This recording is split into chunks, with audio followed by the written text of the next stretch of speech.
terima kasih untuk kesempatan melayani pada sore hari ini. Adalah suatu sukacita bagi saya kalau bisa bersama-sama dengan sidang jemaat di sini untuk menyembah dan beribadah kepada Tuhan. Nah, pada hari ini seperti tema yang telah ditentukan oleh Pak Hengki dan para panitia, mungkin kita akan merenungkan tentang keluarga untuk Kristus. Ya, pada hari ini kita ada gabungan dengan para remaja kita. Dan for you who need an English translation, I will just use Indonesian in my speaking, and I will have an outline in English, so you can follow my sermon in English by outline. Thank you. Oke, sidang jemaat, kita sekali lagi masuk dalam doa. Kita mempersiapkan hati kita untuk merenungkan firman Tuhan. Let's pray together.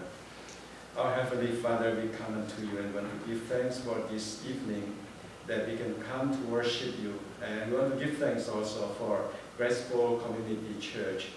For 11 years you have protecting, and also you already blessed this church so wonderfully.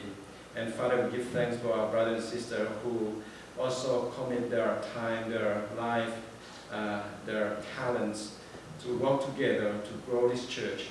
And Father, today we want to come unto you to learn your words. And Father, we pray that you speak to us and help us to understand your will. And also help us also to build a church that really please you and glorify your holy name. Thank you, Father, in Jesus' name we pray. Amen. Amen. Kita akan membaca satu bagian daripada firman Tuhan yang terambil dari Yosua pasal yang ke-24. Yosua pasal yang ke-24, kita akan membaca dari ayat yang ke-14 sampai ayat yang ke-18. Ya. Kalau sudah mendapatkan akan saya bacakan di sini. Oleh sebab itu, takutlah akan Tuhan dan beribadahlah kepadanya dengan tulus, ikhlas, dan setia. Jauhkanlah Allah yang kepadanya nenek moyangmu telah beribadah di seberang sungai Efrat dan di Mesir, dan beribadahlah kepada Tuhan. Tetapi jika kamu anggap tidak baik untuk beribadah kepada Tuhan, pilihlah pada hari ini kepada siapa kamu akan beribadah. Allah yang kepadanya nenek moyangmu beribadah di seberang sungai Efrat, atau Allah orang Amori yang negerinya kamu diami ini. Tetapi aku dan seisi rumahku, kami akan beribadah kepada Tuhan. Lalu bangsa itu menjawab, jauhlah daripada kami, meninggalkan Tuhan untuk beribadah kepada Allah lain. Sebab Tuhan Allah kita, dialah yang telah menuntun kita dan nenek moyang kita dari tanah Mesir, dari rumah perbudakan, dan yang telah melakukan tanda-tanda mujizat yang besar ini di depan mata kita sendiri, dan yang telah melindungi kita sepanjang jalan yang kita tempuh. Dan di antara semua bangsa yang kita lalui, Tuhan menghalau semua bangsa dan orang Amori, penduduk negeri ini, dari depan kita. Kami pun akan beribadah kepada Tuhan, sebab dialah Allah kami. Kita bersyukur Tuhan memberikan firman-Nya kepada kita, mengajar kita untuk membangun suatu keluarga yang hanya untuk Dia, satu keluarga yang hanya untuk kemuliaan-Nya. Nah, seperti dikatakan tadi bahwa tema kita adalah keluarga untuk Kristus, keluarga yang dipersembahkan kepada Kristus. Seperti ayat yang kita bacakan, Yosua dengan sangat jelas di sini mengatakan bahwa aku dan seisi rumahku. Ayat yang terakhir dikatakan, aku dan seisi rumahku, kami akan beribadah kepada Tuhan. Kiranya kata-kata yang demikian juga merupakan komitmen setiap kita di hadapan Allah, bahwa aku dan seisi rumahku, aku akan beribadah kepada Tuhan. Nah, sidang jemaat yang kekasih, ada ciri-ciri khas yang sangat penting bagi suatu keluarga yang beribadah kepada Tuhan, keluarga yang hidup untuk Tuhan. Pertama-tama kita melihat Yosua di sini mengatakan di dalam ayat yang ke-14 tadi, tetapi aku dan seisi rumahku. Aku dan seisi rumahku, kami akan beribadah kepada Tuhan. Keluarga untuk Tuhan adalah suatu keluarga yang hidup beribadah kepada Tuhan.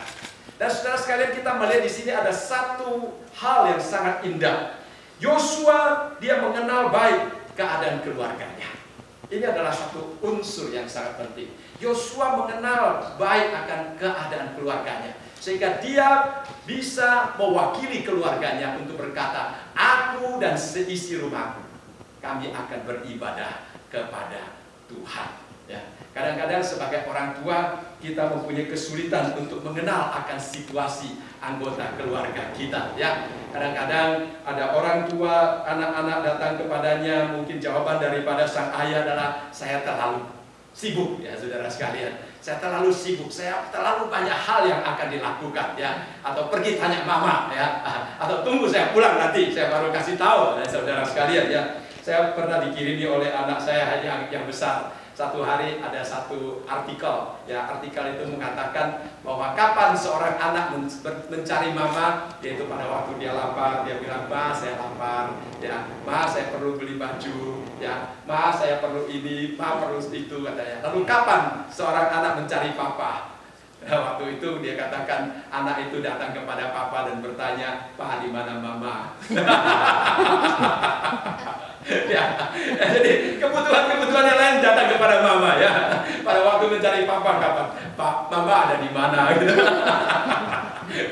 Setelah membaca artikel itu, saya merasa, wah ini tidak boleh. Tapi kayaknya kenyataannya seringkali begitu, ya saudara sekalian, ya. Seringkali begitu, ya. Kadang-kadang kita memang agak sibuk dan kita kadang-kadang tidak terlalu banyak waktu untuk keluarga. Tetapi Yosua, dia mengenal akan keadaan kerohanian daripada keluarganya. Itu merupakan satu unsur yang sangat penting. Saya juga pernah membaca satu artikel. Artikel itu berjudul apa? Artikel itu berjudul, Di Manakah Anakmu? Ya, artikel berjudul, Di Manakah Anakmu? Bukan berarti secara fisik anakmu ada di mana. Tetapi artikel itu menyinggung tentang secara rohani, secara mental, secara spiritual, anakmu sedang berada di mana? Apa yang sedang dia pikirkan? Apa yang sedang dia gumulkan di dalam hidupnya? Apa yang sedang dia hadapi di dalam hidupnya? Apakah engkau sebagai orang tahu mengetahuinya? Kadang-kadang kita tidak tahu. Kadang-kadang kita bersama-sama dengan anak kita, tetapi kita tidak tahu apa yang sedang mereka pikirkan. Apalagi di dalam dunia teknologi sekarang, saudara sekalian, ya. Kita duduk bersama, saya seringkali suka melihat satu hal di restoran. Satu keluarga makan sama-sama, pada waktu menunggu makanan, apa yang terjadi, saudara sekalian? Saudara sudah tahu jawabannya, ya. Masing-masing buka handphonenya, saudara. Masing-masing cari bahan yang dia baca, saudara. Ya, masing-masing melihat, semuanya menunduk begitu sampai makanannya datang. Oh, ambil makan, ya. Setelah makan satu masa, buka lagi ini, saudara. Komunikasinya menjadi terputus. Komunikasinya tidak kelihatannya. Nah, kadang-kadang kita kehilangan pengertian akan anggota keluarga. Tetapi di sini kita melihat bahwa Yosua, dia mengerti akan keadaan keluarganya. Saya membaca ada seorang menulis 10 hal yang dapat menolong kita membangun suatu hubungan yang erat antara satu dengan yang lain. Satu keluarga kalau ingin dipersembahkan kepada Tuhan, maka anggota keluarga harus berhubungan erat antara satu dengan yang lain. Kalau anggota keluarga tidak berhubungan erat antara satu dengan yang lain, saudara sekalian, kita sulit untuk meminta anggota keluarga kita bersama-sama hidup untuk Tuhan, bersama-sama melayani Tuhan. Hubungan yang erat itu sangat penting. Kalau seandainya konsep hidup saya dengan konsep hidup istri saya berbeda, kalau seandainya konsep hidup saya dengan konsep anak saya berbeda, maka sulit untuk mendorong mereka bersama-sama untuk melayani, untuk beribadah kepada Tuhan. Jadi di sini dikatakan ada 10 unsur yang sangat penting kalau kita ingin membangun satu keluarga yang harmoni, keluarga yang erat. Pertama dikatakan mendisiplin anak dengan kasih dan dengan konsisten. Konsisten itu yang kadang-kadang sulit, ya. Kita mendidik anak kita dengan kasih dan juga mendidik anak kita dengan konsisten. Yang kedua dikatakan uang diatur dengan bijak dan dengan terbuka. Yang ketiga dikatakan berbagi tanggung jawab. Nah, anak-anak perlu belajar bertanggung jawab, ya. Anak-anak perlu belajar apa yang mereka harus lakukan di dalam kehidupannya. Ya, jangan sampai kita orang tua bekerja keras, tapi anak-anak tidak mengerti akan kesulitan orang tua. Di China ada satu istilah namanya generasi kaya, generasi kedua kaya yang kedua, ya. Terjemah ke Indonesia bagaimana? Ya, generasi orang kaya yang kedua, ya. Nah, itu sering dikatakan generasi orang kaya yang kedua itu biasanya tidak menghargai kekayaan. Kekayaan yang ditumpuk oleh orang tua pada umumnya dihabiskan oleh generasi kedua mereka. Karena mereka tidak menghargai usaha jeripaya orang tua di dalam menimbun kekayaan itu. Bahkan ada satu istilah di Chinese dikatakan kekayaan tidak melewati generasi ketiga.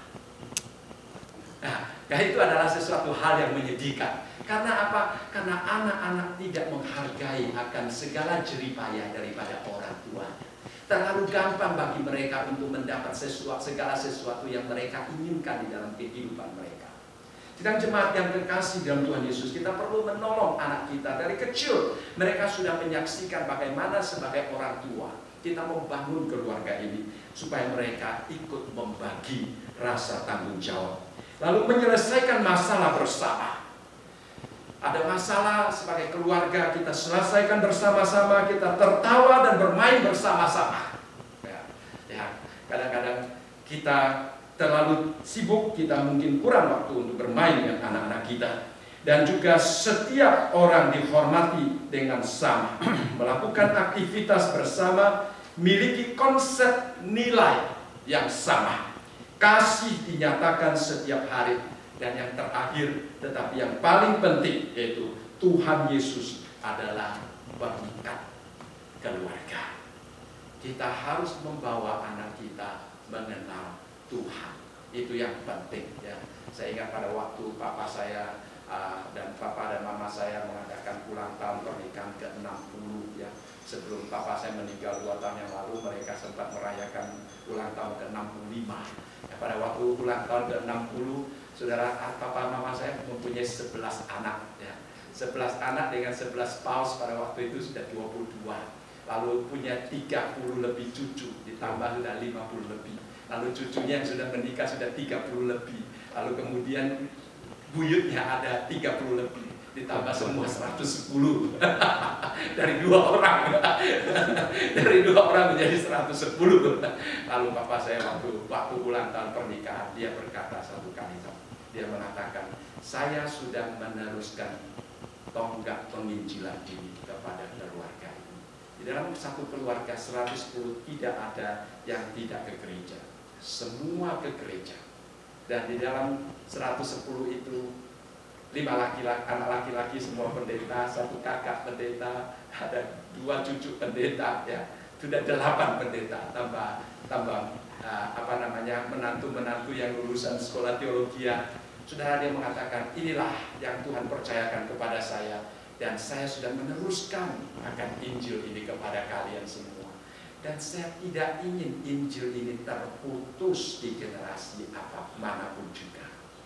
Saya merindukan agar supaya Injil yang dia terima, yang dia sampaikan kepada anak-anaknya, diteruskan kepada cucu-cucunya, diteruskan kepada buyutnya, dan diteruskan generasi per generasi. Ini kerinduan dia. Dan sidang jemaat, seharusnya ini juga menjadi kerinduan kita. Injil yang kita terima, kita teruskan kepada anak-anak kita. Biarlah Yesus Kristus, kasih Kristuslah, itu yang akan mengikat akan keluarga kita, sehingga keluarga kita boleh terjalin dengan baik, ya. Tapi sayangnya pada hari ini banyak tantangan-tantangan yang akan memisahkan kehidupan berkeluarga. Kita mohon Tuhan menolong kita agar supaya kita sungguh-sungguh dapat menyelesaikan masalah-masalah, tantangan-tantangan yang dihadapi bersama-sama.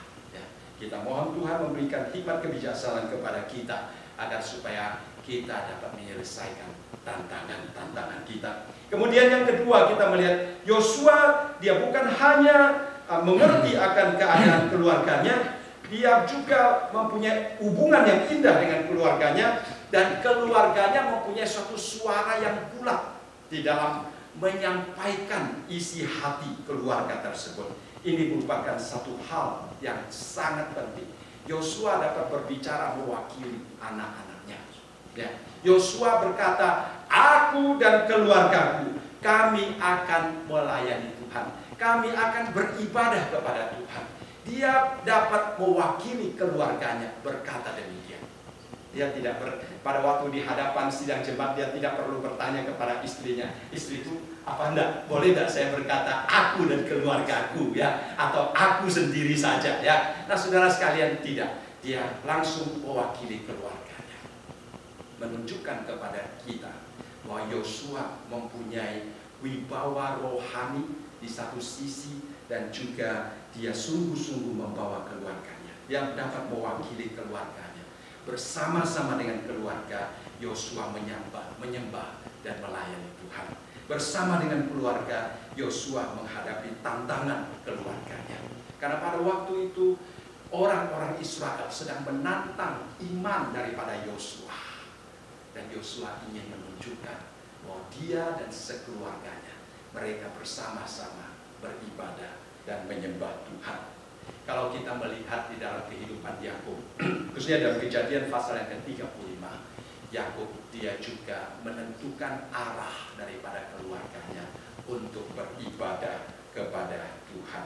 Jadi sidang jemaat yang kekasih di dalam Yesus, kita perlu menolong anggota keluarga kita untuk beribadah kepada Tuhan. Dan kita juga melihat Yosua, dia bisa mewakili keluarganya untuk berbicara. Karena apa? Karena dia juga menjadi pemimpin rohani di dalam keluarga. Ini merupakan unsur yang sangat penting. Kalau kita ingin berkata, aku dan keluargaku, kami ingin melayani Tuhan, maka paling sedikit kita juga harus menjadi pemimpin rohani di dalam keluarga kita. Saya pernah melihat satu gambar yang lain, ya. Gambar apa? Di situ seorang guru meminta murid-muridnya menggambar. Lalu kemudian setiap murid menggambar tentang keluarganya. Dan salah satu anak menggambar anggota keluarganya. Dia menggambar mamanya di sini, dia menggambar adiknya di sini, dia di sini. Kemudian dia menggambar kucingnya duduk di samping adiknya, ya. Nah, dia lain dengan gambar itu. Kalau gambar itu papa, mama, dua anak, ya. Tapi gambar papa diganti dengan kucing. Lalu kemudian gurunya bertanya, loh, kok kucing? Ya, mana papamu? Dia bilang, papa di kantor. Ya, tidak menemukan papa di dalam gambar ini karena papa tiap hari di kantor, ya. Nah, jangan sampai anak kita mempunyai kesan bahwa papa tidak ada di rumah, papa sering tidak ada di sekitar saya, yang menyebabkan anak itu kehilangan komunikasi dengan kita. Memang peranan orang tua itu sangat penting, khususnya sebagai seorang ayah. Kita mempunyai peranan yang sangat penting kalau kita ingin membawa sekeluarga kita kepada Tuhan. Ini ada satu istilah mengatakan a boy loves his mother but will follow his father. Seorang anak dia lebih mencintai mamanya tetapi dia akan mengikuti papanya. Lalu di sini ada satu istilah mengatakan, ya, the greater number of long distance phone calls are made on Mother's Day.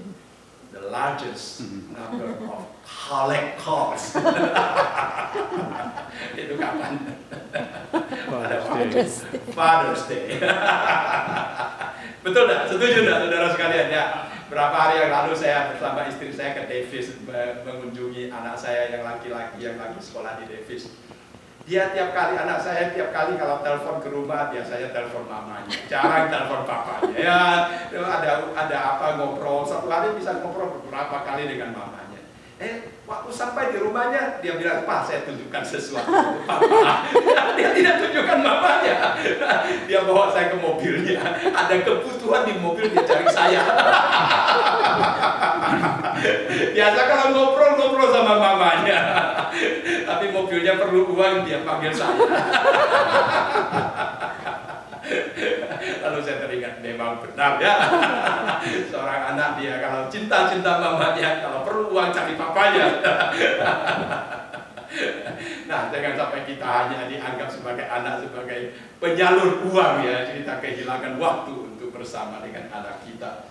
Kita harus juga sebagai imam di dalam anggota keluarga kita.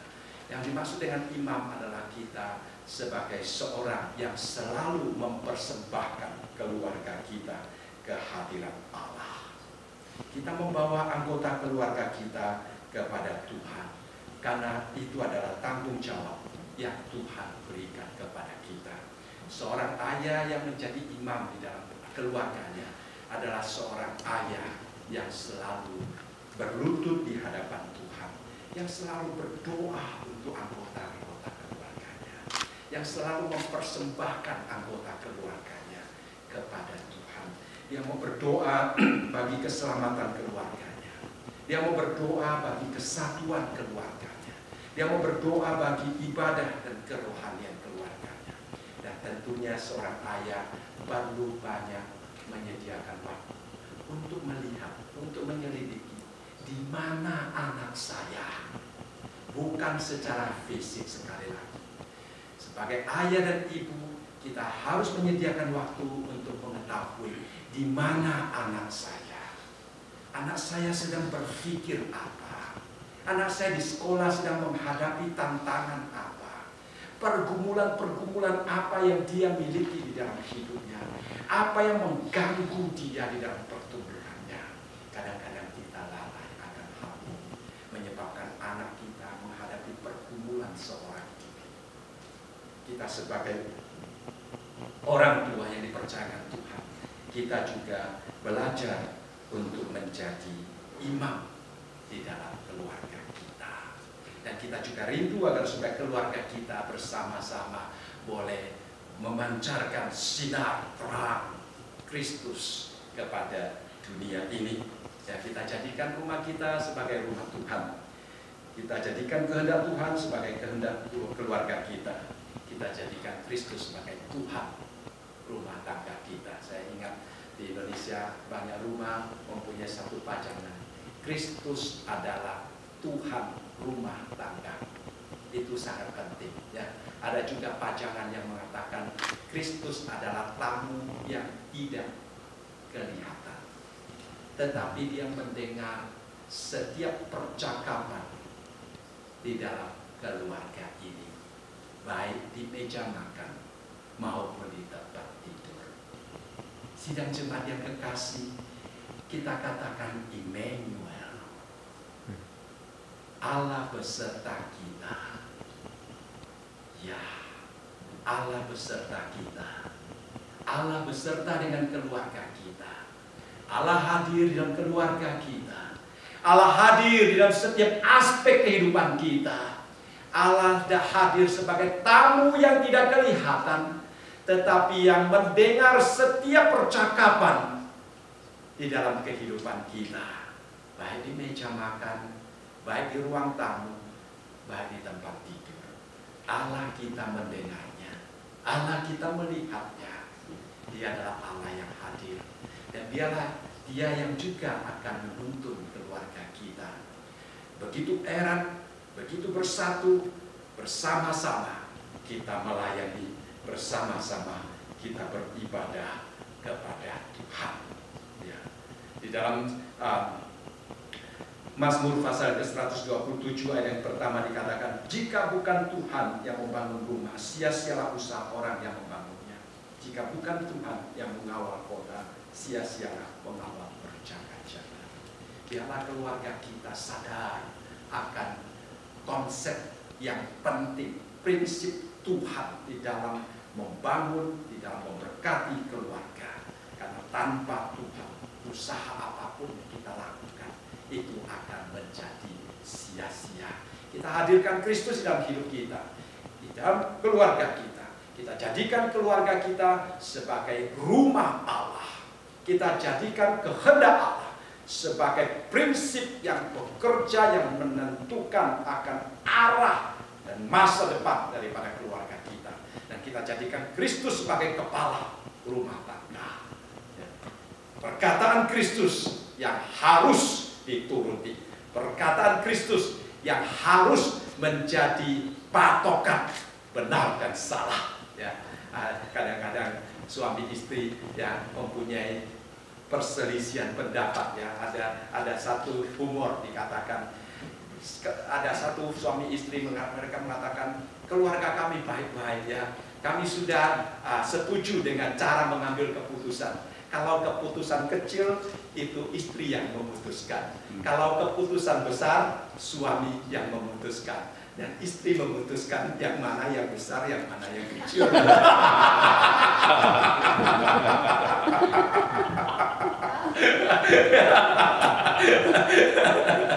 Ya, istri-istri pasti setuju, ya.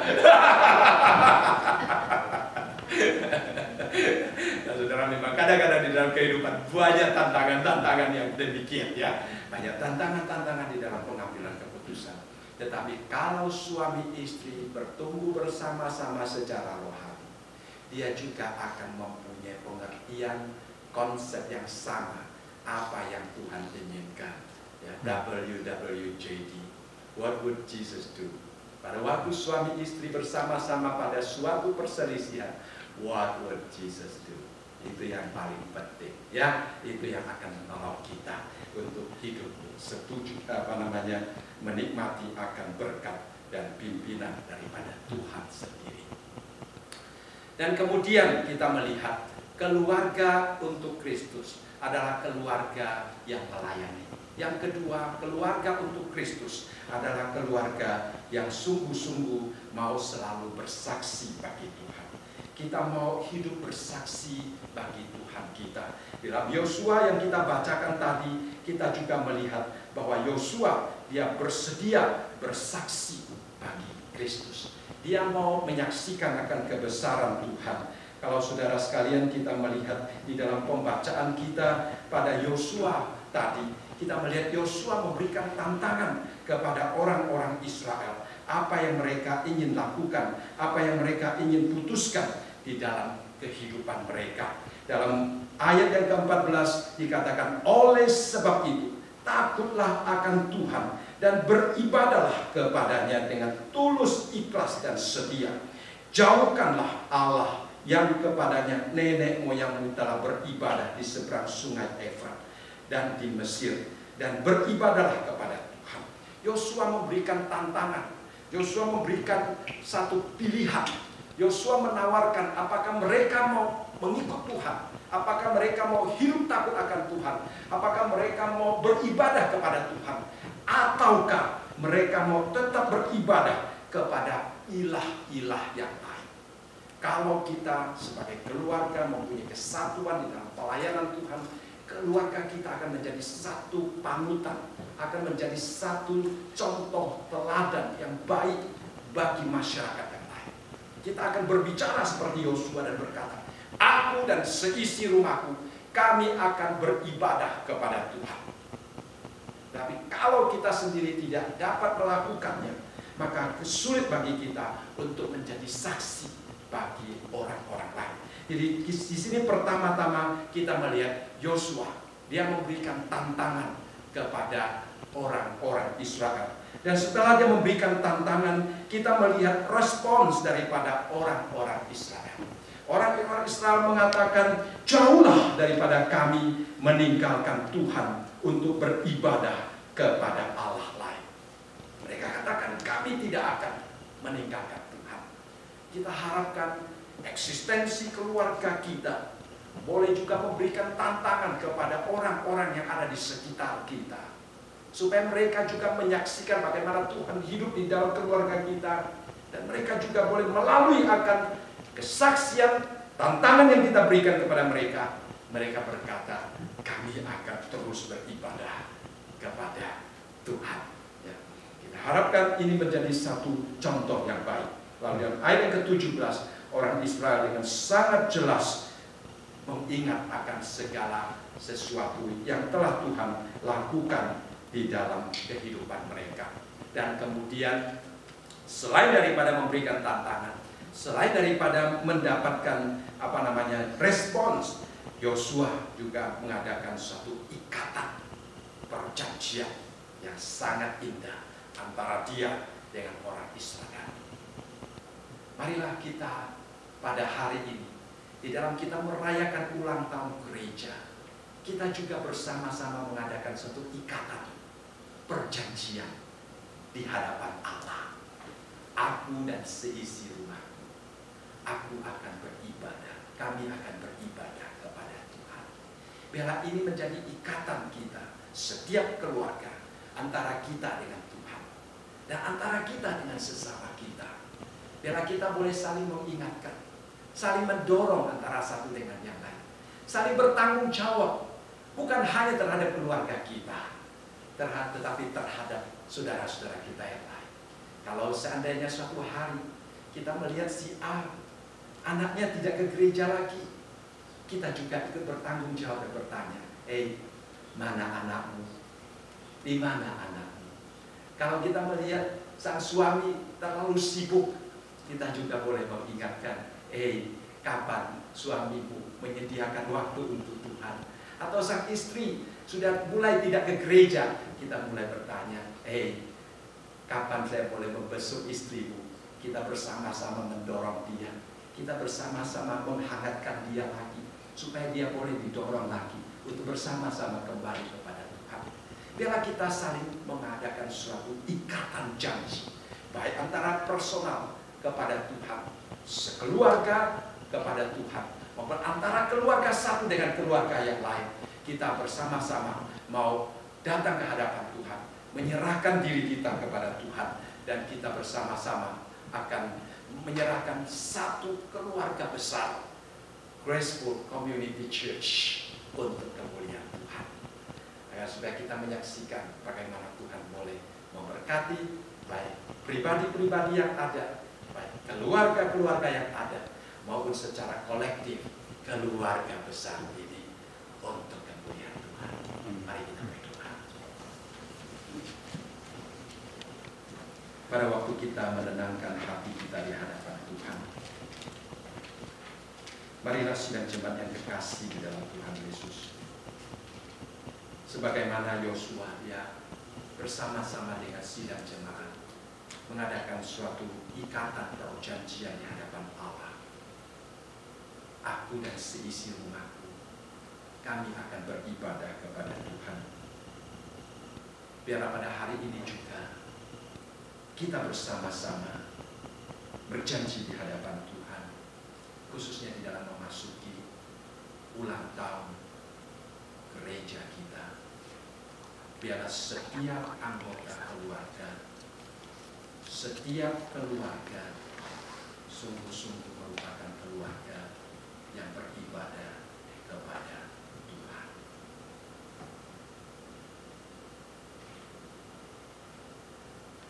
Secara pribadi, kita berdoa bagi pasangan hidup kita. Kita berdoa bagi anak-anak kita, bagi kerohanian mereka. Kita juga berdoa bagi keluarga yang mungkin ada anggota keluarga yang masih belum mengenal Tuhan, atau yang mungkin mulai jauh daripada Tuhan.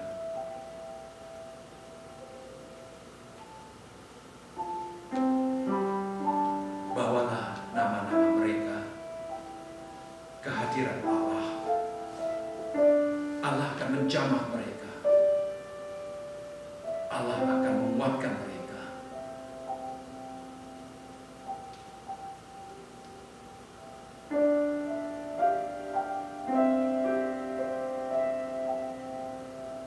Ya Tuhan, setiap kami secara pribadi, kami datang dan mencurahkan apa yang ada di dalam hati kami. Engkau membaca dan mengerti pikiran kami. Engkau mengetahui kondisi kerohanian kami. Tolonglah ya Tuhan, di dalam perayaan ulang tahun ini, secara pribadi kami boleh kembali mengadakan perjanjian di hadapan Tuhan. Aku dan seisi rumahku, kami akan beribadah kepada Tuhan. Bagi istri-istri yang saat ini mungkin mendoakan suaminya, atau bagi suami-suami yang saat ini sedang mendoakan istrinya, atau bagi orang tua yang mendoakan anaknya, atau bagi anak-anak yang sedang mendoakan orang tuanya, Tuhan, Engkau mendengarkan suara jeritan kami, Tuhan. Pada waktu kami berdoa, Roh-Mu bekerja di dalam hati mereka, jamah mereka, Tuhan, sehingga kami boleh menyaksikan bagaimana setiap anggota keluarga bersehati sepikir, beribadah dan melayani Tuhan. Terima kasih Bapa, di dalam nama Tuhan Yesus kami berdoa.